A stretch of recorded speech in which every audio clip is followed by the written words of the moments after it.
राम मंदिर बाबरी मस्जिद केस में बहुत जल्दी फैसला आने वाला है और ऐसे में लोग ये जानना चाहते हैं कि इतने जो तर्क दे रहा है राम लला के समर्थन में, मंदिर के समर्थन में, जो वकील हैं CS वैद्यनाथन, वो आखिर है कौन। उससे पहले लोगों ने उनका नाम नहीं सुना था और ऐसे में मैं उनको चौंकाने वाली बात बताऊं कि अगर आज पी चिदम्बरम नहीं होते तो CS वैद्यनाथन दिल्ली में सुप्रीम कोर्ट में केस नहीं लड़ रहे होते रामलला का। ये दिलचस्प जानकारी आज आपको मिलेगी। CS वैद्यनाथन दरअसल है कौन, ये समझिए।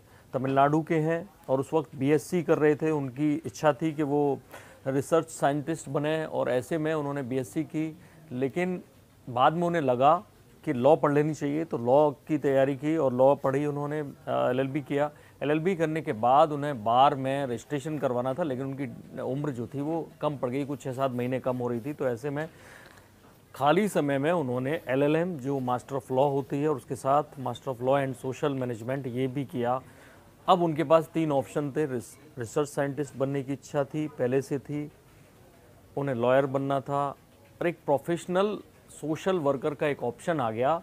तो उन्होंने उस वक्त लॉ को छोड़ दिया और DCM कंपनी ज्वाइन कर ली और मैनेजमेंट ट्रेनी के तौर पे वहाँ करीब 3 से 3.5 साल काम किया। तब CS वैद्यनाथन को लगा, जब 2-3 दिन की उन्हें छुट्टी मिली, 2 दिन की ट्रेन की जर्नी की, तब लगा कि यार ये वो फील्ड नहीं है जहाँ मैं आना चाहता था।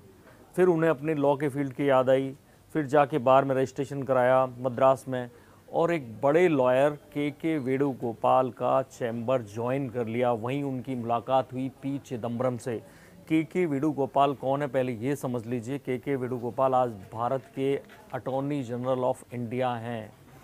बहुत बड़े वकील रहे, एडिशनल सोलिसिटर जनरल रहे जब मोरारजी देसाई की सरकार थी। पी चिदम्बरम, CS वैद्यनाथन, रोहिंटन नरीमन जो सुप्रीम कोर्ट के जज हैं, ऐसे तमाम हाई कोर्ट, सुप्रीम कोर्ट के जज और बड़े बड़े वकील उनके चैम्बर से निकले हैं, उनके शिष्य हैं और आपस में वो गुरु भाई हैं। एक तरह से पी चिदम्बरम और CS वैद्यनाथन जो रामलला के वकील हैं, आपस में गुरु भाई हैं। लेकिन चिदम्बरम का फ़ायदा CS वैद्यनाथन को ऐसे मिला कि चिदम्बरम उस वक्त कांग्रेस पार्टी ज्वाइन करके ही चुके थे और ऐसे में उन्हें कई बार दिल्ली, कई बार कहीं पार्टी के कार्यक्रमों में जाना होता था। तो जो असिस्टेंट हुआ करते थे वो के वेणुगोपाल के, उन्हें ये फ़ायदा मिला कि चिदम्बरम की जगह उन्हें ले जाने लगे के वेणुगोपाल और 3 महीने के अंदर वो कई बार सुप्रीम कोर्ट आए और भी कई जगह केसेस लड़ने गए।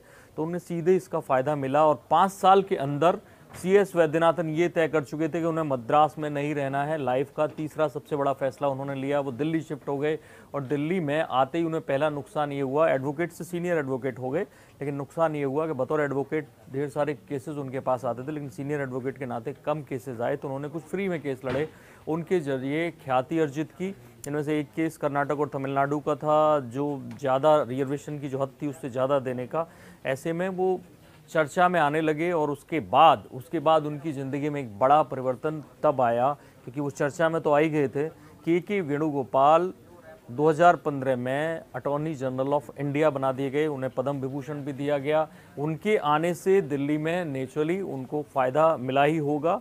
ये तो आप मान लीजिए उनकी नज़दीकियों का, उनके रिलेशंस का और उनकी जो सराउंडिंग्स थी, जो केंद्र सरकार में बीजेपी संघ परिवार में के वेणुगोपाल की जो साख है, उसकी वजह से ही लोग कहते हैं कि अब इसके बारे में कोई दावा नहीं किया जा सकता, लेकिन लोग कहते हैं कि रामलला का जो केस है वो CS वैद्यनाथन को मिलना ये बड़ी बात थी। तो ये थी कहानी CS वैद्यनाथन की, रामलला के वकील की। बाकी बड़ी खबरों के लिए देखते रहिए इंडिया न्यूज़। सब्सक्राइब करें इन खबर। थैंक यू, नमस्कार।